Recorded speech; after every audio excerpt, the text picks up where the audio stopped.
What's going on, y'all? Welcome to Beautiful Scars, the Conversation. Today we are having a special episode on a Sunday, and we, as always, thank y'all for tuning in. Today we're going to talk about a little bit of being in and then coming out of the system. But first, I'm going to go around and let each one of these gentlemen introduce themselves. We'll start from my left and just go work around the room, y'all. Corey, C. Lou. Name's Corey Lewis. Some of y'all most know me as C. Lou, Gap Media Man. There's nothing TV. My name Ray K. I ain't from, you know what I'm saying, Texas, but, I'm new here, so, I'm from Mississippi, so, it's a new person in town. Pass that mic. Now use that mic instead. Yeah, I'm here, Carlson.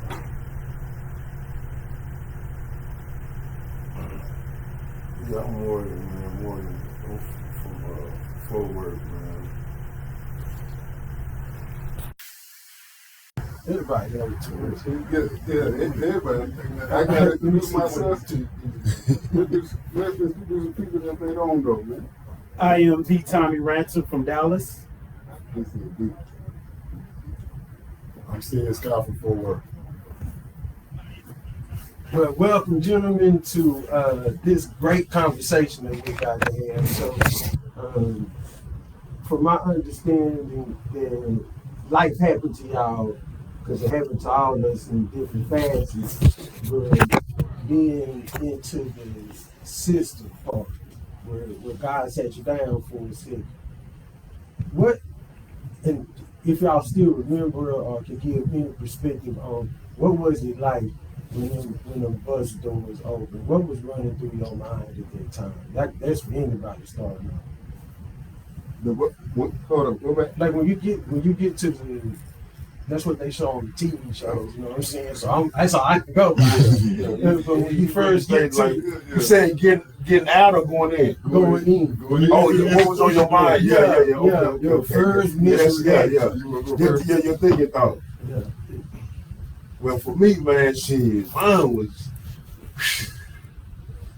mine was a very moment, like as I say, as a man, you know what I'm saying? That's when you gonna see who you is, like going through a situation where it's you by yourself, you know what I'm saying? You know what I'm saying? You got 1,000 things in your mind, so it's like you really see all the rules and all the things you sucked up as a child when you face a situation, especially like a serious situation. You looking at, like in my situation, I was looking at, they gonna lie to you, man. You looking at 30 years, but I ended up getting like 16 years, 3 months. But it's like to accept that, like, you know what I'm saying, like accepting that shit, and then you accepting it, and then walking out like, damn, I don't get out. It's already 2010. I don't get out 2025. You see what I'm saying? So you gotta put that shit in your brain, man. And it's kind of like it take a lot. Like it take a lot out of you. You know what I'm saying? For like it take a lot out of it for like it's like stand up. It's stand up and lay down.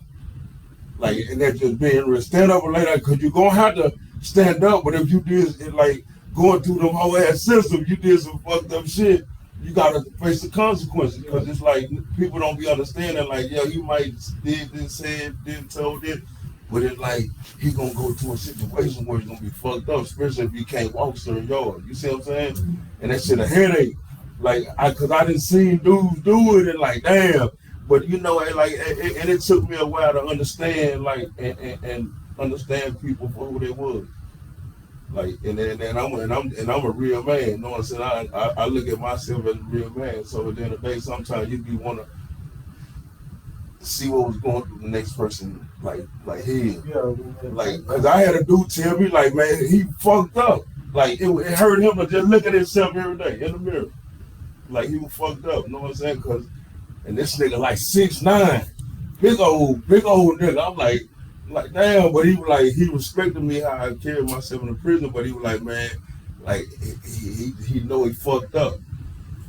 So what about anybody else? What was it like when you had to like Shit. go ahead and come to terms with this is where I'm at? What was it first thinking in y'all heads? I think we,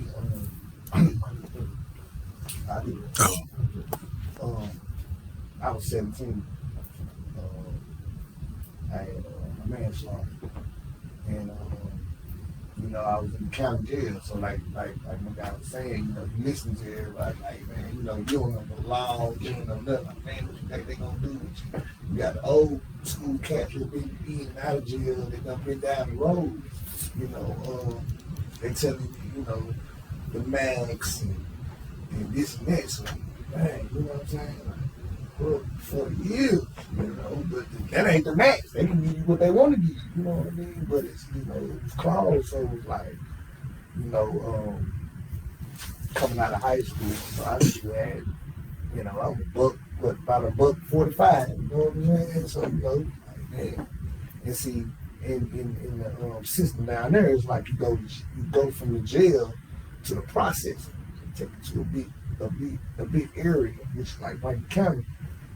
And so I think when it hit me, maybe like when I got my time and you go back there and you sit in the back of the court, you wait on the jail to come get you, you know, it's like, man, you got somebody on the side of you crying, and they gave you 6 months, and you looking at them like, man, 6 months. You know what I'm saying? I got 17 years, you know what I'm saying? Like, man, you crying about 6 months, you know what I'm saying? So it was like, for me, it hit me then, but it didn't just hit me hard. It's probably about after my 3rd year, you know, and with me being 17 and something to a youth correction to where when you turn 21, you go to the big league, you know what I'm saying? We having the time. So it was like, when they sent me to Rankin County, you know, I had the waves and everything. They sit you in that chair and cut all your hair off, you know what I'm saying?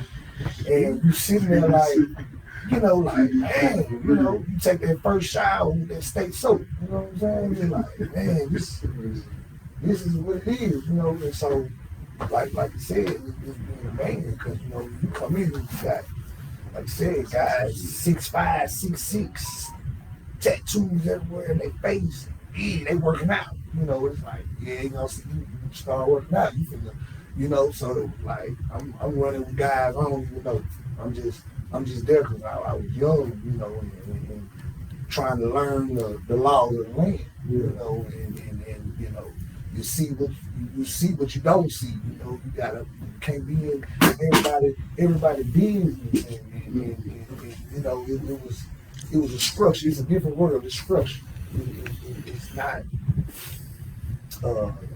mama, you know, calling dad. You know, you got to, you know, stand on your own as a man. You know, you can't be on that phone. You know, I had to stop my mama because she hadn't heard me. She was calling to the prison. My baby, okay, he all right, you know, and it felt some type of way when I was just coming in. Hey, man, your mama called. You know what I'm saying?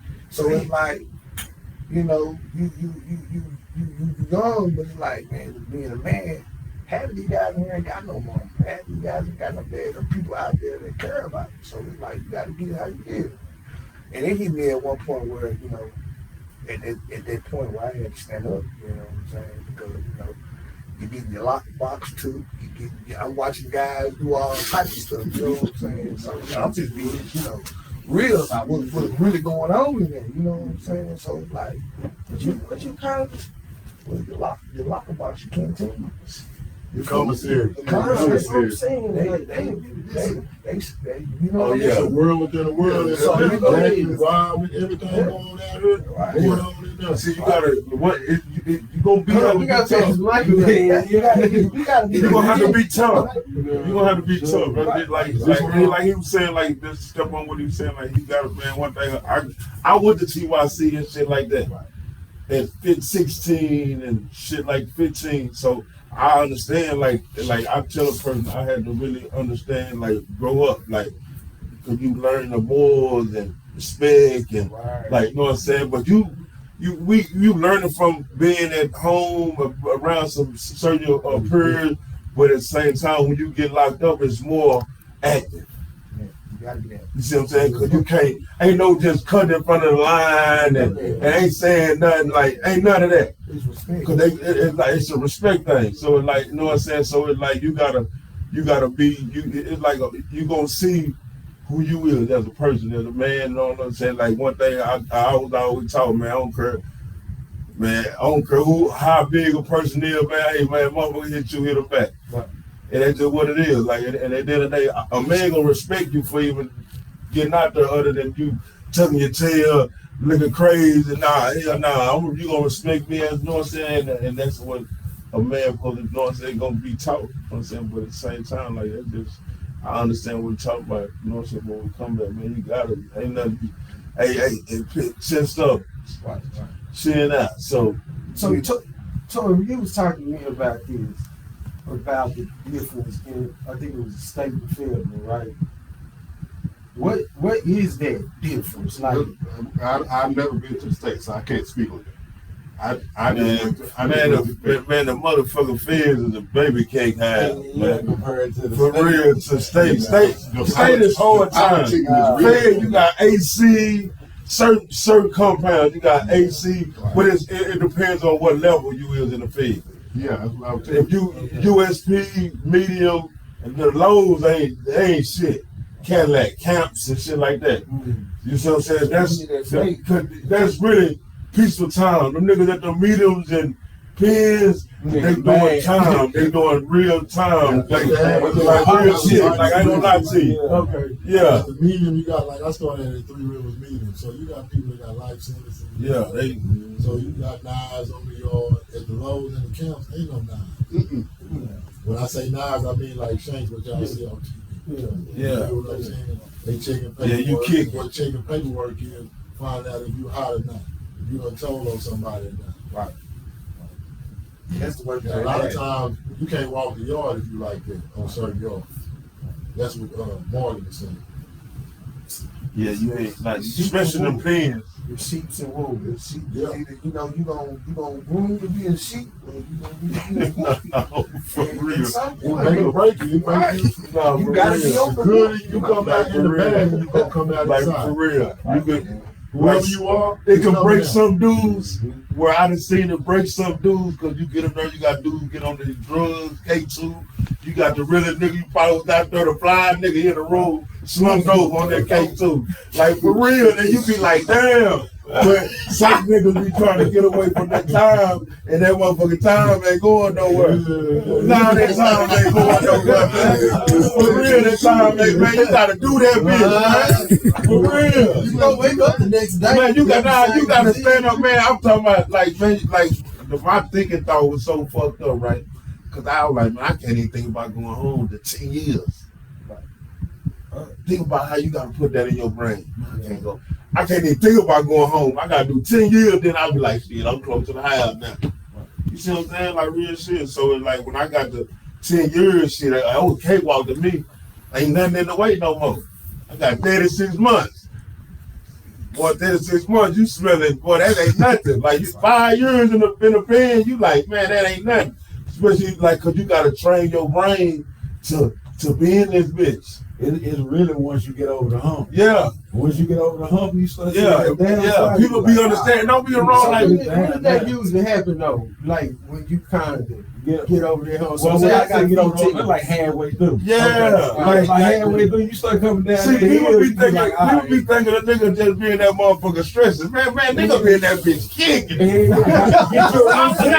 I ain't trying to like man, for real. Like we been, I ain't gonna lie, man. I did my bid player.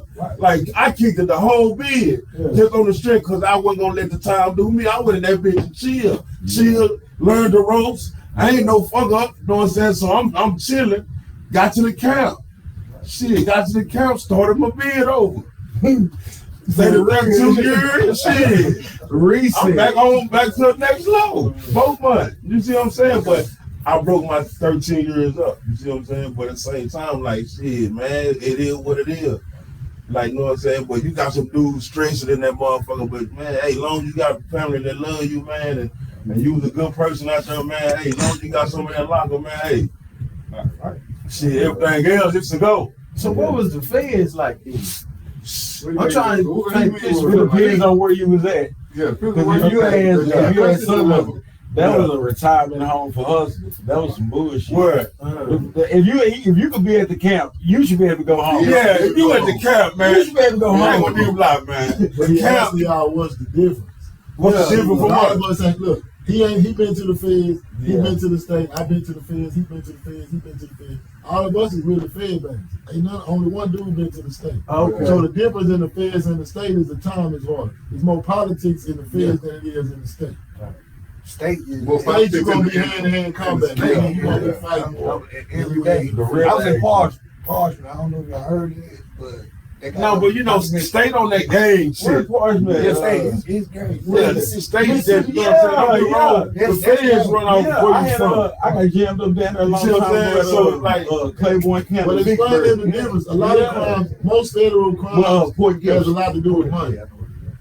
Whether you are a white collar dude or a drug dealer dude, Okay. it comes from money. That's why the feds come grab any of us. They can't tax us on the money, Exactly. or somebody stealing the money. One of the two. And then, like, So in the States, you got some of everybody. right. You don't got some of everybody like that majority of the time in the Fed, unless you from DC. The guys from DC, they doing state time in the Fed. So in layman terms, you in the state, you a thug. You in the feds, you a criminal. And that, all that shit some bullshit. I'm trying to make it clear for the people. The reason I said some bullshit, 'Cause I get where y'all I'm come saying from. some bullshit because at the end of the day, man, all that shit, man, they got niggas that supposed to be in the state that's in the feds. For some bullshit. He might have a felony and caught a gun case, had a gun around him, that made it go fed. He probably had 5 grams. There we go.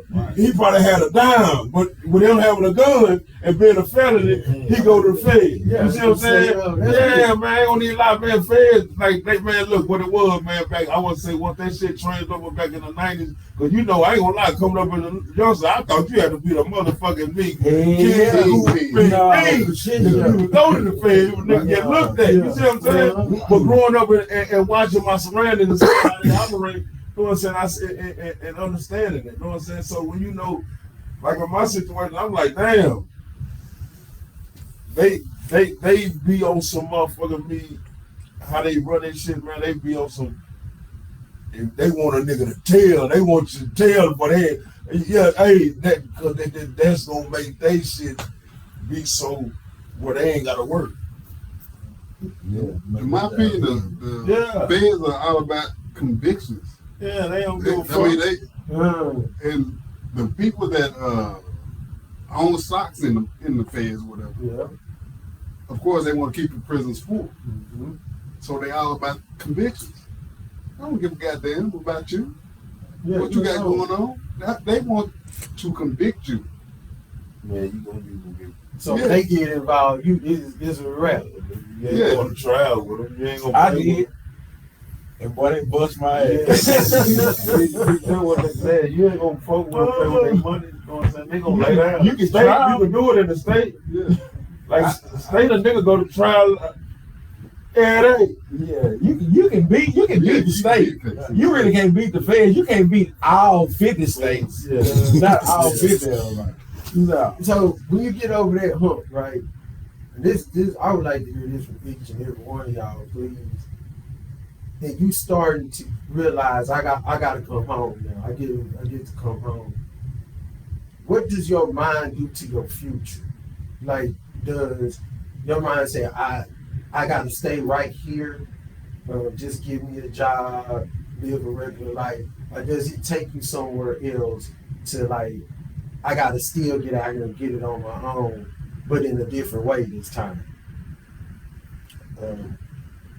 I think with me in my situation, like they saying about the state, you know, it's game. You're too young, you're in the middle of the line, or you're in front of the line, or you're in the back of the line. So what my thing was, that's how I made it through. I ain't gonna lie, it's you can be whatever you want to be in the state, you know what I'm saying?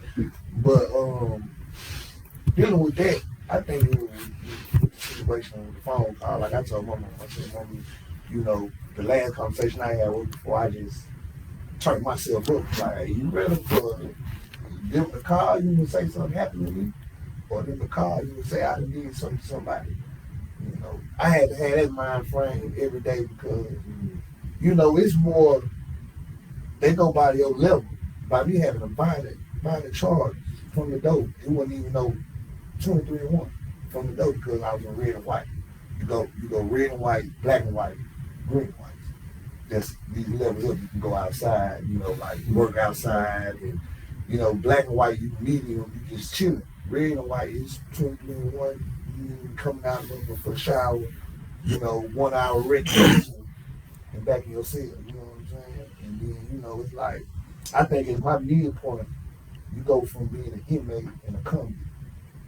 You know what I mean? Because, you know, being a convict means you're going to learn the ropes of the state. You know what I'm saying? You know how to move, you know how to talk to the officer, get you a job, you know how to move around. It's really manipulation. You know what I'm saying? But being an inmate, you just learn it. You can smell somebody new. You can tell somebody new in the pen, or just like going in the bed, somebody just coming versus somebody that's been there 10 years, 15 years, how they carry themselves. They know how to live. You know what I'm saying? So I think it's more of a survival. For me, it was more a survival off a different type of love. So once you get out here, the love different. You know what I'm saying? Yeah. With a woman in your family, then you know you had to survive off your love was to survive it. You feel what I'm saying? Versus, you know, getting out here is free, is giving. You know, and there you gotta, you know, it ain't none of that. You know, it's like you really gotta be that wolf when you really gotta. I mean, I got a heart, man. I care about, you know what I'm saying. But in this mode, you gotta turn that down. You can't be giving, and you know what I'm saying, because it's took for another reason why they say your kind get took for a week. I mean, they're giving, hey man, you hungry, you go this and that. Somebody sitting back watching, it's sweet. You feel what I'm saying? You can't be like that. You know what I mean? So I think with it, it's just being, you just gotta know how to live and be that wolf, because if you a sheep, they don't, you know, it is what it is. And once you stand down and stand on your 10 feet, 10 toes, and once it's an establishment, you gotta sit. I don't know how the feds really just work, you know what I'm saying? So, those y'all didn't, like, what was y'all, this is my to-do list when I get up out here? Is that even a damn thing? Yes. Okay, all right. Well, what was that like, you know what I'm saying? Man, So for me, it was figure out what I'm gonna do with my life. So I watch the news in the morning with this guy right here, and I realized everything that we have in our house, everything we work, come on the truck. And I'm talking to D, I gotta go get my CD in. And I put my play together through talking to him in the morning, watching the news, talking to D and the other men that had their CD in before I did. And that was my whole play. My wife would tell you, I wrote all mine down before I left out. I had a playbook. And when I hit the ground, when I got to the halfway house, they weren't helping me get no CD in. I'm working, and they taking 25% of my gross. Then turn around, I get out the halfway house, put my own self in truck driving school. You just got to put your plan down and stick to your plan and run it. You got to stick to the playbook. And I had the old playbook, you got to throw that out the window. Right. Or you're going to be back in there on that same dummy time. Right, yep. And like I said, I was 17. I was a senior, but I didn't graduate. So I used to get the newspaper clippings of my class, you know, taking their class pictures and stuff. And so I'm like, man, I gotta get my GED. You know what I'm saying? I still got my mind like, okay, I gotta talk to one of these officers, talk to people who are over education, man. Can I take a TAGE test or something so y'all can see what, you know, where I'm at? I want to get my GED. So I signed up for it, and this was 2005. And I took the little TAGE test and everything, and they came back like, oh, okay, he read it. But I was on the 23-1. It's like, it's hard to get me up out of there and transfer me, because when you transfer me, I got to be shackled down going up the hallway. You know what I'm saying? I can't be around black and white. I can't be around green and white. These guys here got 2-3 years, or they got some type of little probation to where they go to school, they get out here. So I ain't getting out early. I got 17 years. I'm just trying to get my GED so I can be in tune with my class. Like, that's what I supposed to be graduating to do. So either way, I ended up getting ready to take the GED. The day of the GED, the whole facility on lockdown for a night. You got to deal with that. I can't control the whole facility.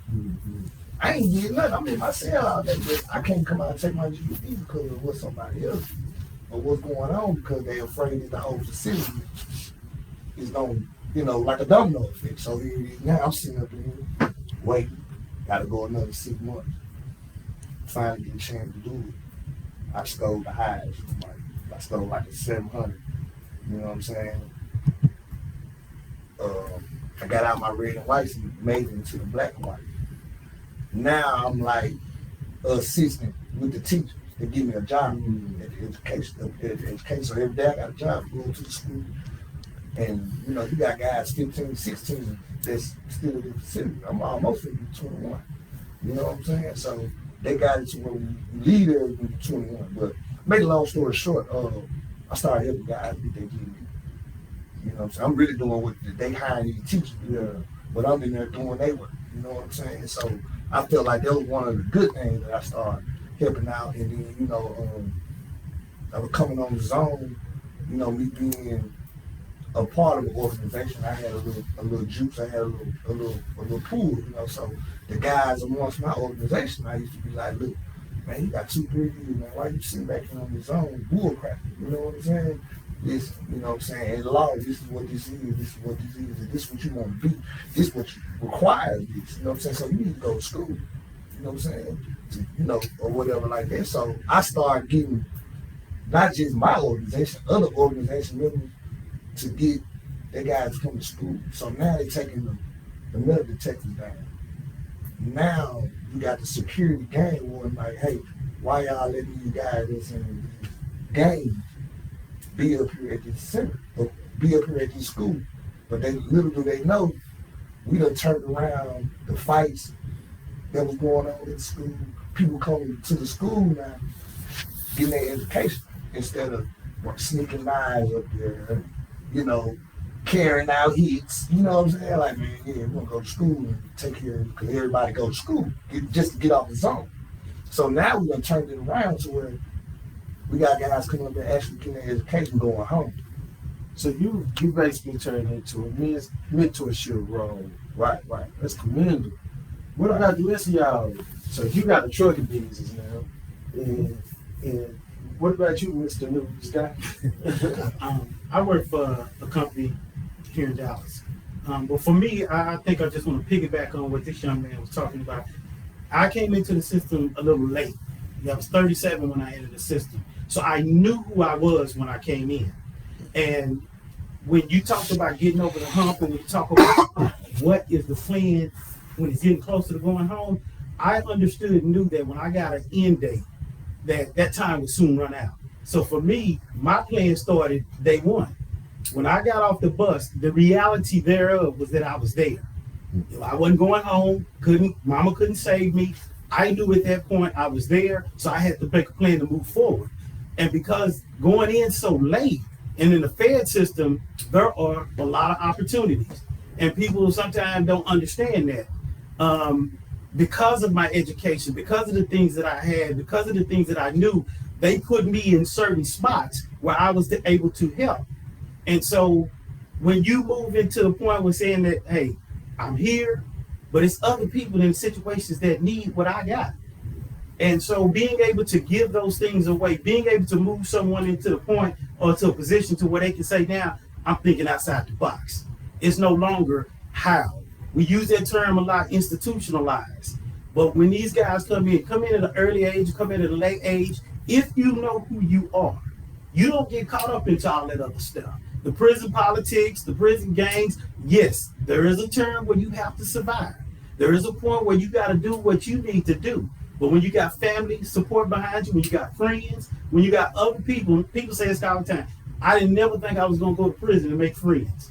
I never thought that some of the guys that I actually got a chance to communicate with, talk with, conversate with, they would actually become friends. And that's where this whole thing come together, is that we're just not in there by ourselves. You know, sometimes we do have to disconnect from our families in order to make it, depending on what your situation is. But other times, there's times that, and I tell everybody this, God put us there for a reason. He could have took us out in the streets. There's no coming back from dead. But when you understand who you are and know what you want in life, then you can go through a situation like this and say, I can come out a better man on the other side. And so, again, they laugh at me because I watch the news every day. The news was the great indicator. It let me know what was going on. I wasn't into the BETs and I wasn't into, I'm not a sports guy, but the indicators of what was going on. What could we look forward to when that time runs out and I got to go home? That's what it was about for me. And the church said, amen. I told y'all he was preaching. I knew. I knew. I felt it all on you. I'm a PK. He said some real game. Say for real, man. He broke the game down real good to you, for real. And he ain't lying, man. Like, that was like for real. What about you, man? For me, I was the same for as what Mr. Ransom was saying for as I was 37. And for me, being 37, you know what I'm saying, I never thought I'd be going to jail. And then with going at 37, I got a 10 years, first time, never spent the night in jail, none of that. So the reality of it, for me, hit when I went to that county and dressed out. And I put that orange, yellow, whatever color you in when you go to the county. So for me, that's when it started. And then I processed that when I came. As soon as I went to court like this, like we look, when I come back, when that judge told me to go and take that jacket off and get that tie to your wife at the time, because I was married at the time, get that tie to your wife, you ain't gonna need that. That's when it started to hit. But it didn't hit me until that ride back. Now I'm processing 120 months. I start counting. Oh, that's 3,000 days. I can't do 3,000 days. You know what I'm saying? That's what I'm thinking. I know I can do it. I'm just saying, you gotta prepare yourself. Boy, you gotta psych your mind out. I got 3,000 days. days. You gotta psych your mind out. And at the time, I had my son was 6 years old, so I hated. That's the most hurtful part of my whole thing that I could say was my son was 6, and I was at a time where I had my first child. I got 2 biological kids. I had a child when I was 18. I had a daughter. But at 37, you know, you different.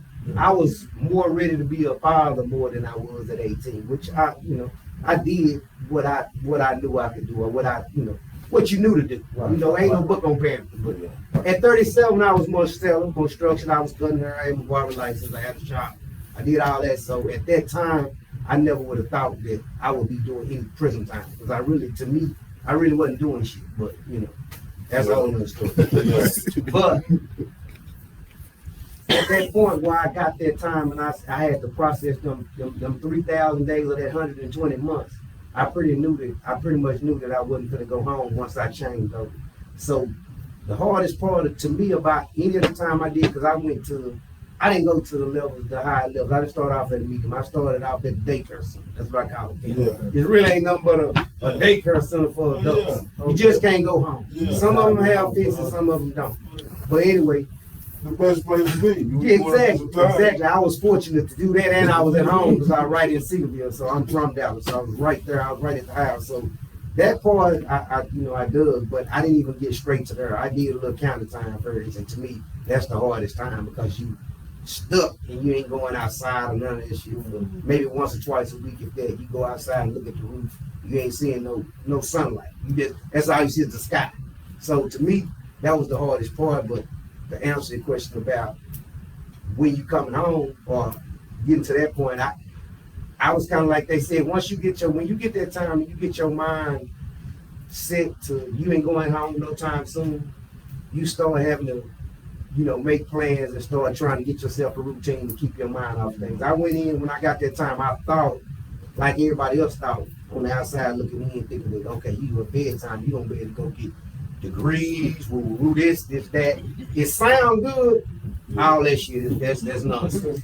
They start taking that out the system. And that means, because honestly, they really don't want you to do yourself like that. They say that, but they don't, because they put stuff in there to make it hard for you. Before, not cut y'all for like what's that plumbing and all that. They But I gonna mean, give y'all. college, I got some They gonna college give out. you. They gonna give you all. Got the but they took it away because guess what? They made it too hard for the professors to come in. They made it too hard for them to come in now. I got some Cedar Valley College out in there. But at the end of the day, I didn't get no degree. I thought I had no time to get a degree. That's how I operated like the forklifts and bulldozers. So like the labor job. You get some good trade licenses and stuff, but it don't carry no weight. You still got to come out and you gotta come out and figure it out. but you know, but to answer the question about boys, the changes that you made, I think like Ransom said, if you were a responsible man, and I was a responsible man in my eyes, you know, I took care of my business. You already had a mindset to you not eating into that stigmatism or whatever stereotype of being burned up under it because you're not gonna buy it. You don't go in there and you're gonna do what you need to do if you got to, you know, whatever you gotta do. But at the end of the day, you're not gonna let them weigh on you mentally or emotionally. You know, mentally, you're a man. You're a man. You was there before you went in. But if you were, exactly. So your thoughts and getting into all that nonsense is gonna be kind of, you know, you're not thinking about it, especially where I was at. Now, if I had been on a higher custom level, I can't speak on that because I haven't been. I won't sit here and say it. But from where I was at, for me, it was just an adjustment knowing you're not going home and getting a routine. And like you said, once you, and I did my time off all these guys. All these guys came, I came after, well, I got there before you got to the camp, but that helps you do your time because you see people come and go. And if you get to learn the, this, we got like brotherhood, you know what I'm saying? We got, so when you get to see him, get to the doorstep, you don't even think about your time though. But you done 2 or 3 years with these dudes, so you ain't even realize you done 2 or 3 years of that time until they're gone. So then you like, oh, man, I done walked that 3 down. Now you know, so you click with who you click with, but you big because they gonna guess what? Sharp men gonna click and they gonna keep each other uplifting each other. They gonna do positive stuff like all these guys right here, man. They positive. That's why they doing stuff now. You know what I'm saying? And we the same way in there. We ain't. If you are independent, strong man out here, you're not going messing with nobody that's lesser than that because that's gonna bring you down, and you're gonna be doing their time, and it's not gonna be on your time. If you're a leader, you know what I'm saying? You're gonna be a leader in there. Or you gonna remove yourself from that. You don't have to be, you know, in there trying to lead nobody that's not trying to be led, but you gonna hang about men that's positive. Like us, we ain't in a big. There's some stupid stuff going on. We somewhere else. Because we got other stuff on our mind. We got real life. Well, we got real life. We got family. We got stuff to look forward to. So we on some family time type of stuff. What you gonna do with, hey man, hey, make sure you don't go out there and do this, man. Don't go out there and try to catch up, go out there and catch in. See, that's what a lot of dudes do. They get out and try to catch in. I mean catch up, not catch in. You gotta catch in. You gotta see what's going on, but a lot of dudes want that gratification, that instant gratification when they get out, thinking about what you had. You gotta let that shit go. That's the first thing I do. You better keep them pictures and keep them memories alive and leave it like that. Cause if you got that mindset talking about what you had when you get out, you're coming back or you gonna do something stupid. So you get out there. That's where that kind of that thinking of where it comes from, being institutionalized. No. Institutionalized is totally different. There we go. Institutionalized is being stuck on what's going on inside. I'm talking about real life. I'm talking about what's going on outside. You get out. Yeah. When you're in there, that's institutionalized. When you get out, you gotta see what you gonna do? Yeah. Feet on the ground. Yeah, it's too loud. Ain't no more free, free lights. Ain't no more free on the boat. That's over. Yeah, it's That's time to get up, go work, get your job, figure this. You gotta figure it out. See, that's the real reason Like, people real. go in and out because they don't want to be responsible. Yeah, That's the real reason. They don't. It's hard. Life out here. Man, life Life right out now. here. But Life.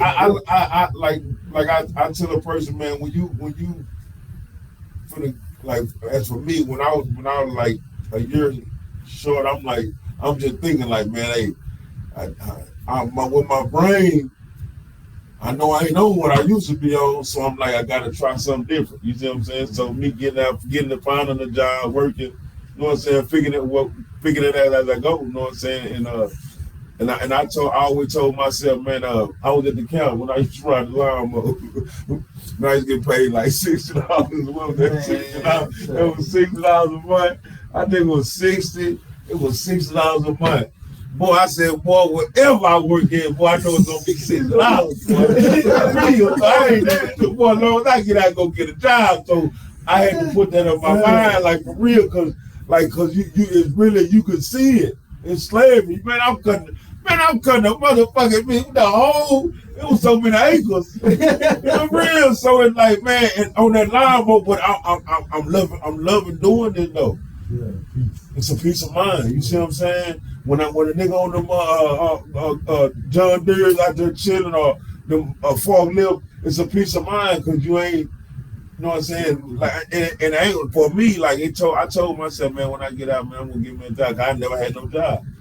When I went in at 27, you see what I'm saying? So like, shit, I gotta go get a job. So me getting out and people seeing me working, seeing me transition back into society. Cause some dudes I done seen, man, they fucked up. Like for real. So cause it's hard. It's hard out here. If you ain't got that mindset where, hey, learn how to live in that mean set. You see what I'm saying? To find you a person, you gotta understand, you got a 360 spinning limit in there. And you learning how to live in between that and manage that, like for real. So being out here is like, it's different. So it's like, okay, if I'm making this, you gotta bust that check down, save it. And it's crazy because it's like, damn, because they ain't coming fast enough.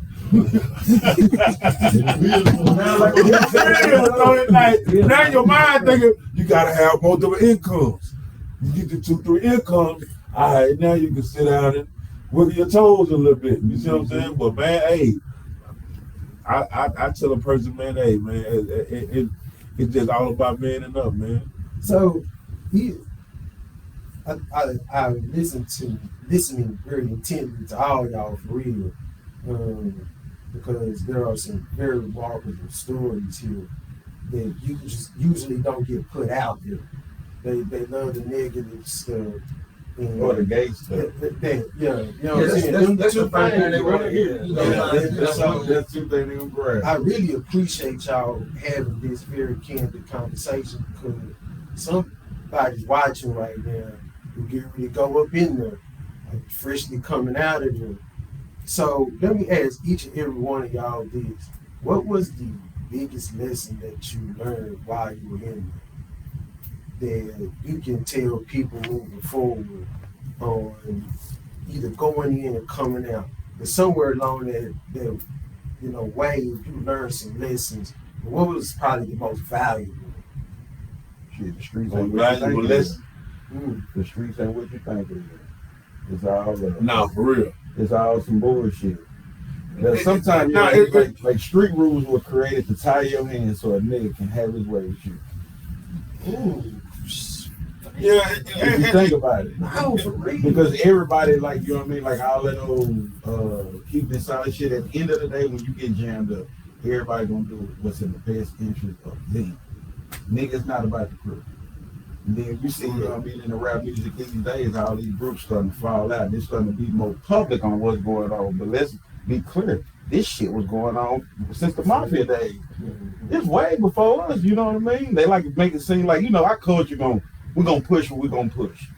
It is what it is. But yeah, this shit been going on. The street stuff is overrated. Man, You know what I mean? It's overrated. I mean, we always, as a people, we always gonna be a little flash and all that, but the street, they say, Man, well, you prison better or death, it's the but I'm truth. going to get you a good long $20 an hour Yeah. and ride it out. Well, listen, look, I ain't gonna get too long with it. When I came, after, like, he saved $60 a month, I go get a unicorn job. I think when I was at Texas County, I was mostly at Singleville with them. $100 a month. I'm like, man, I come home working a warehouse job. I run up 50 in the first year out of a warehouse. I'm like, these niggas don't want to work, nigga. You, nigga, you just came from where I come from, nigga. I'm for the second year, 55 out of a warehouse. Now I work for myself now, whatever. But the point was like, nigga, I ain't begging for no overtime, nigga. I mean, if it's there, I'm gonna take it. You know what I mean? Like, simple as that. Now I'm getting overtime when y'all ain't getting overtime. Yeah, but they were playing, like, you know, kind of what you were saying a while ago about your mentality coming out. Nigga, you can't do nothing but do it. Yeah, You gotta do it. It's got to be in you to want to change. You know what I mean? What just happened to you? Like, I did 7 years and 2 months on the team. Going to the club, leaving the club, going to work. Man, I'm that 13. Man. Boy, that 13 had me up, man. I got out like, man, see, I mean, I know it's something different, but I learned how to, like, man, hey, not to just, like, being out here and then just having that mindset, like, being in there, you can't, like, what you can't fix, you know what I'm saying? You just can't fix it, you know what I'm saying? You like, I ain't out here stressing, I ain't gonna stress myself out over, you know what I'm saying? That's just like, and I still keep that mindset and keep me level, you see what I'm saying? Because it's a lot of shit can weigh on you, and you let the shit weigh you down, it can distribute the brain. So some shit you gotta let God help you know what I'm saying, and keep it pushing. I think time, I learned how valuable time is. You know, like I said, 17 years. Like, we can leave, y'all can leave Dallas now and go on vacation for a month, come back. Something done changed. Some road or something. A store, they done built a store or something, you know what I'm saying? So think about that coming back after 17 years. Everything looks different. But I think the time, you gonna value your time because I learned just being in there, like, you can't control what's going on out there. You gotta think about where you at that moment. Like, you know, dang, if I would have been out there, such and got killed. Or, you know, because you lose people. And I feel like a person that's going in, you must have a strong heart and a strong mind. Because people don't leave. People that you think gonna be around or gonna ride it out with you, they're not gonna be there. They're probably a tough lesson. You know what I'm saying? I mean, I had a head full of her. I'm bald head now from all this stress. Prison show who you grew up with. What? Or who was really for you. Who was for you. Mm-hmm. So, because you don't push away all that faith, you're going to get that away from you. What? And the main person you're going to see right there ride the Flow Flat Tire T-John. And T-John, Mama ain't going nowhere. No, for sure. Every Sunday. Mama ride to the wheels fall off. Oh, yeah. Real. Yeah. Mama ain't on shit. Man, I'm talking about real. Mama boy, you hear me? What's the most valuable lesson? Well, for me, I'm gonna say what I learned in there was I thought I was a man before I went in there, and I realized a man don't sacrifice himself from the loved one for selfish gain.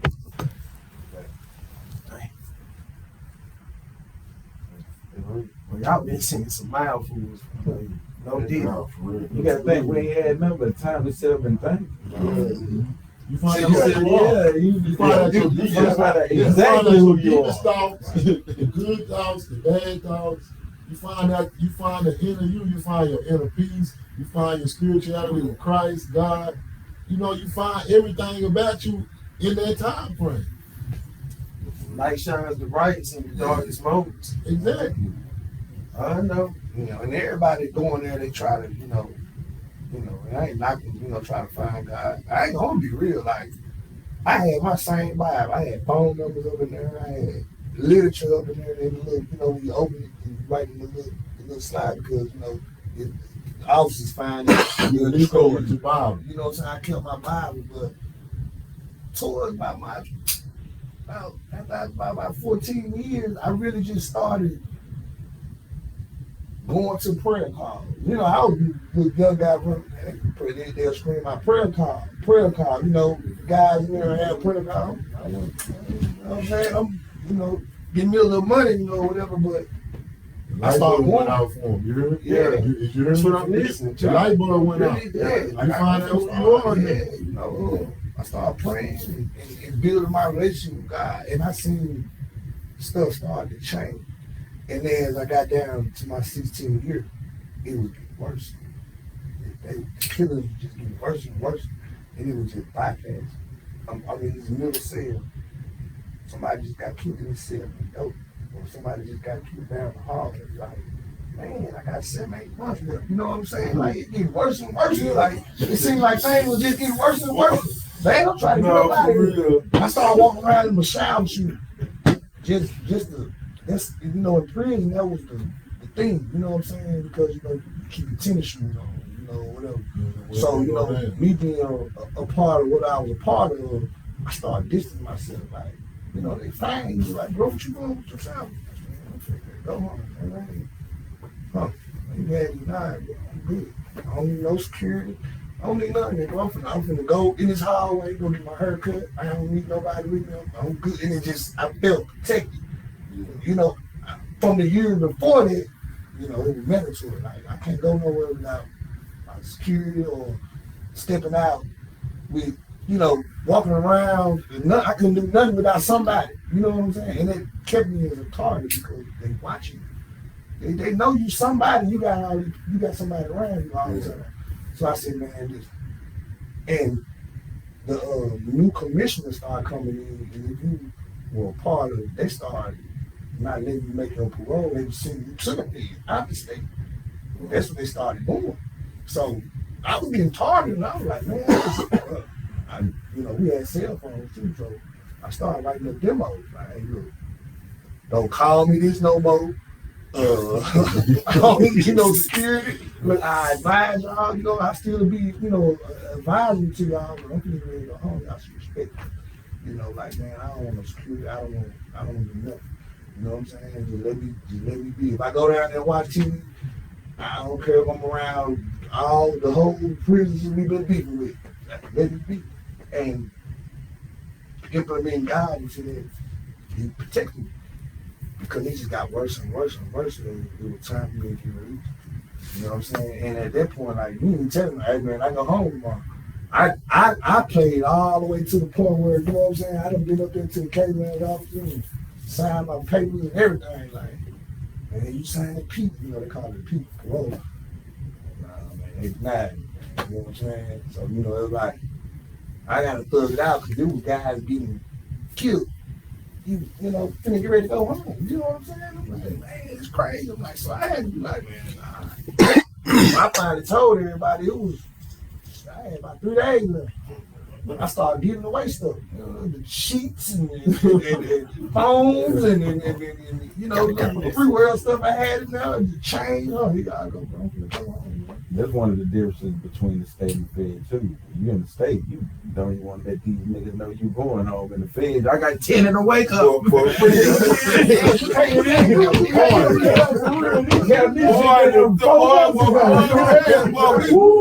2 months left. Boy, I got 90 days. Boy, this boy was thinking that 90. Oh, man. She's nigga came smart. You should have came when I came. What about you? What was your? I think for me, the biggest experience that I've learned was that, you know, when you come out of a situation where you've had so much and you had all of this put into you, and then go into a situation like being locked up, what's in you gonna come out. And I realized that what I learned, that all that I had in me, it was for me to give away.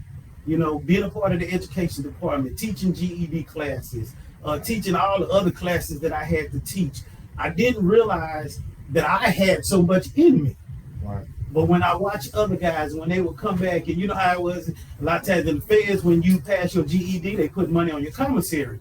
And so teaching these guys how to write a paragraph or how to do this, that, or the other. And I would get back to my bunk and, you know, I'd have Snickers and all this other stuff for people just saying thank you. And so what I realized, what's important to me is not always important to other people, but what's important to them, I had to make it important to me. And so giving away the things that God had placed in me, my family, my mother, my sisters, brothers, everybody, I knew and understand giving that to somebody else that needed more than I needed at that time. That's the greatest lesson that I learned while I was there. What about you? My biggest, I think, a couple of the biggest things that I learned in there. One was patience. You realize that you have no control over nothing but nothing but yourself, and you can't predict or dictate none of that stuff. You know what's gonna happen. You know when you leave and none of that. So I would say patience, and I would say gratitude, being grateful. I think when you're in there, you get stripped of everything you got. You know, I think you when you get out, it helps you when you come out. You know, if it's if you're a good person. If you're not, if you one of them, just you want whatever you want when you want it. That's different. But if you if you mature enough and you a man and you for me it was gratitude, being grateful. Like I'm grateful for the little stuff. Like I'm probably broker than I've ever been in my life. But at the end of the day, I'm more grateful and appreciative of the little stuff. Like the stuff that I cared about probably before, I don't really care about. It made me be grateful for just waking up. I tell everybody I ain't counting. If they ask me, they first thing, hey, how you doing, man? I'm good. I woke up on this side of the dirt. I woke up, everything working. I'm glad I was able to put both feet down.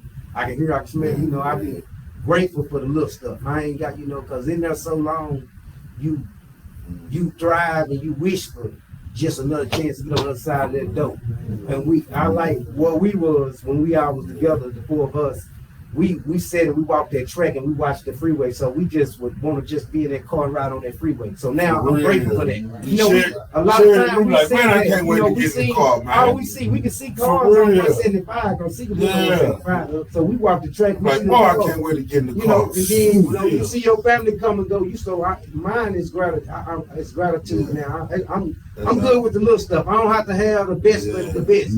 I'm always look good because that's it. Yeah. You know what I'm saying? I'm the same, and it's easy for me because I'm the same dude whether I got $1 million in my pocket or $20 in my pocket. If you my boy, you can get it. You can get 19 of them. Yeah. You feel me? So that part ain't never changed. So I'm grateful for that. I learned to be more grateful. And it's another word that I learned, and I learned this in art day. It's a word called sentimentality. When everybody, the street people, when we was out here hustling, we always, the first thing you do when you get in there, people say they did it for their family. I processed myself that was a lie. No, you did that for yourself. Because if you care for your family, there's certain things you wouldn't do. We say that to make ourselves feel good, and that's why we buy the things that we buy for them. Because it's that word, sentimentality. You do it. It's like it's how you excuse acts that wasn't right, but you try to do a good deed in order to make it, like it's good. But it's really not for the good. So I learned, I learned that word, and that word stuck with me because I said that's true. We that's the first thing we say. I did it for my family, man. That's just to make ourselves look good. We did that for us because we wanted what we wanted. You know what I'm saying? So I learned that. That was one of the biggest things I took from in there. But I'd say gratitude. And it made me adjust that attitude as well. So I'm just, grateful and thankful and appreciative of what I do have. And I don't try to dwell on what I don't have. Because I know that material stuff come and go. And you just patient enough, you'll get it. You just got to work at it a little harder. That's all. It's just like, you in that hand washing your clothes. You know what I'm saying? Like, man, the minute I be home, work on the washing machine. You know what I'm saying? Like it's the small thing that make it took away from it. Appreciate everything. Appreciate everything. Like for I said, real. Clothes, refrigerator. Man, clothes and shoes, man. Like people don't understand. Like you, like for wearing them jumpers for so long and get out and for real, man, I ain't gonna lie, man. I'm talking about, and I've been out going on 4 years. April be 4 years. Man, I accumulate a lot of shit, man. Right. That's on the straight. And take care of. Yeah, and I take care of it. You know what I'm saying? Like I take care of it because, man, being gone all them years, you know what I'm saying? And then you be like, dang, you be getting up, you be tired of what you gotta put the jump on. And it's just like some days you be like, man, I can't wait to get bullshit over. Now you take the time. And then when you outside, now you're in the freedom, you smelling good, you know what I'm saying? It's like everything is reality, because everything you say, man, I can't wait to do this. And then now that we out, it's like, man, everything is like patience. Like you say, man, patience is everything. But people look at us different than we get out. And we look at people different than we get out. Because we, like, y'all ain't even, like, they don't care about none of this stuff out here. Yeah. As we care about it now, like, dang, you just really, you know what I'm saying? Yeah. Like Like just look at us being institutionalized. Y'all institutionalized too. You know what I'm saying? You don't take it for granted. Whereas you used to take stuff for granted, you don't. Like even like family. Like now you gon' those that stuff with you, boy, you gonna stick with them now, right? Yeah. Because you see that material stuff bought a lot of stuff that wasn't in your best interest. You know, including friends and people around you. So when you fall, that stuff joined. But the difference with me is I was always that dude out, and I knew that because I've seen it happen to people over and over and over. But I was always that dude that was always home that they can call. But I knew that I'm one of the people that I'll do for you, and I don't expect it from you, but I was just doing it because I would hope that you would do it. I know that you probably won't because people character speak for themselves. If you think about the people that you was out there, you hung around and things you did for them, if you, most of the time you doing it, you already know if something happened to you, they ain't gonna do it because you've been doing it. You've been handicapping them all this. You've been enabling them all this time. So they ain't gonna do it because you gone. You know what I'm saying? But that's what it showed you. So, you know, when you get out now, or when you come home and you see all the people that fell off and and the people that you helped didn't help you, then it make your circle that much closer. It's probably people, these people right here probably got, just like me, you probably got more people we probably got people that we was in there we closer with than people that we called our friends before we left. I was gonna say something. It's a proverb you said, it's through tough times that a friend becomes a brother. And it feels like with this energy in the room, that's what happened. No, for real. Go in as friends, but y'all yeah. And so, like, because it's a lot of been. Yeah. It's a lot of been now and connections.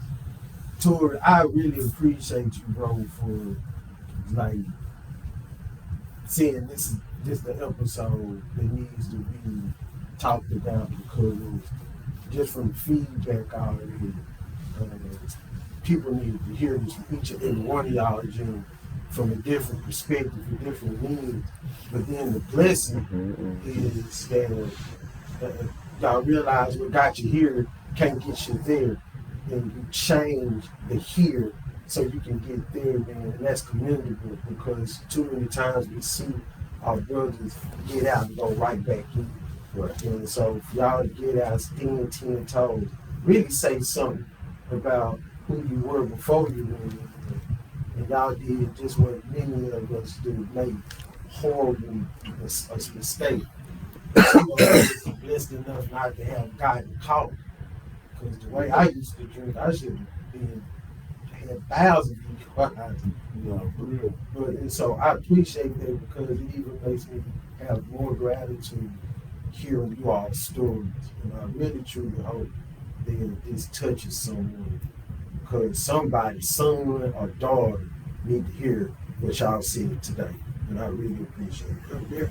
Definitely. And this is one of them topics that you can't even cover in one segment because there's so many levels to it. I was gonna ask, could we do another? Let's do right. There's so many. I mean, because it's different aspects of it, even going like down to before you plea and listening to people in there, because that's a big misconception that a lot of us have first time going in.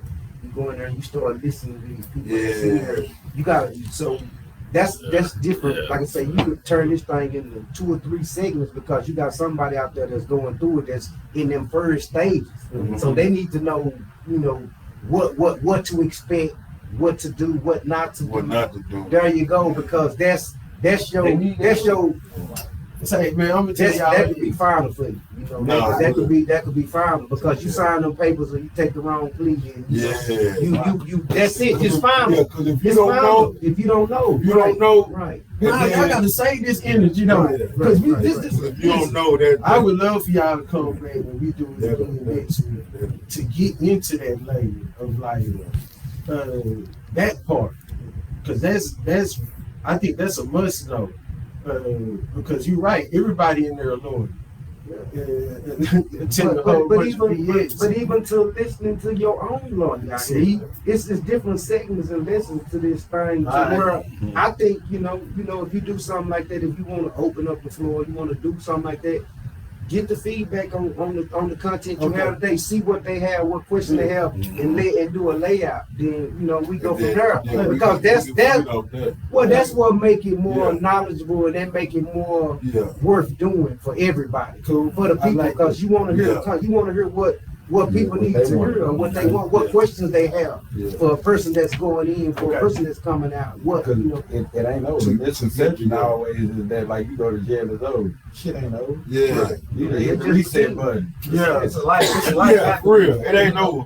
I mean, look at us though, man. We all look good, man. You know what I'm saying? That's why it's beautiful scars. Hey, I tell people not to cook. I tell people, man, like one thing about it, man, like you got to think about all the time you didn't get caught. Right. You see what I'm saying? So once you put that in your brain, man, hey, and accept it for what it is, man, and learn from it, and gain from it. Because the one thing I tell a person, man, during time, I think a lot of kids need it these days, just on the strength that it'll show them a lot of morals. It'll show them the respect. It'll show them how to really carry themselves as they get older. Because now they lost. Think about it, we grew up with begging. Well, we grew up with it. We had to be, who did? Long as you grown, if you're grown, yes sir, no, you know what I'm saying? But this is like, it's loud. All right, so this is what we're gonna do. Y'all type in, spread this everywhere, and whatever questions that y'all have, we're gonna make a series out of this. And so we appreciate y'all tuning in. Shout out to everybody here, man. Y'all have blessed my life for real, and I thoroughly enjoyed this and look forward to doing it again. That's line 215. You still got boots on? Yeah. I still got boots and I got rooms available for lease. But that's not what I did. What was you gonna say? Fellas, Yes. my partners, my brothers, did time for you cats. When I made the phone call for them to come up here today, I didn't know it was going to be this way. I didn't know it was going to be this solid. I knew we was all solid brothers. But, sometimes people get a misperception about us just because we did time. Hey, man, I appreciate y'all. We started. I started beef with scars with this young man. Probably when I didn't know it when I started it when I was in India. Cat told me, "Come on, man, I need an interview." So it just went from there to this, and it wasn't supposed to deviate to anything but disability, but. Man, this shit was magical, man. I appreciate y'all. I love my brothers, man. I love my brothers, man. Like man said, we don't realize it, but I did time with these cats, man. I consider them my brothers, man. They my brothers for real, man. I could pick up the phone and call anyone up, and it was supposed to be more than this show today. It's always next week.